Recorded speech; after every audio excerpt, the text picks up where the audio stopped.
ಮಾನ್ಯ ದೇವರಾಜ ಅರಸು ನಂತರ ಮಾನ್ಯ ಸಿದ್ದರಾಮಯ್ಯ ಸಾಹೇಬರು ತಾವು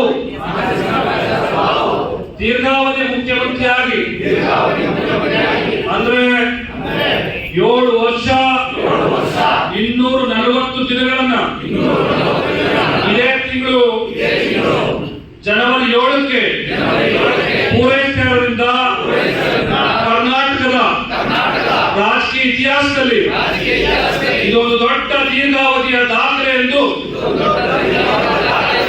ತಮಗೆ ಮೈಸೂರು ಹಳೆ ಮೈಸೂರು ಭಾಗದಿಂದ ಅತ್ಯಂತ ಅಭಿಮಾನದ ಅಭಿನಂದನೆಗಳನ್ನ ಜಿಲ್ಲಾ ಕಾಂಗ್ರೆಸ್ ಸಮಿತಿಯಲ್ಲಿ ಸಲ್ಲಿಸ್ತಾ ಇದ್ದೀವಿ. ನಾವೆಲ್ಲ ದೊಡ್ಡ ಮಟ್ಟದ ಕ್ಲಾಪ್ ಮಾಡಬೇಕು ಅಂತ ವಿನಂತಿ ಮಾಡ್ತೀವಿ.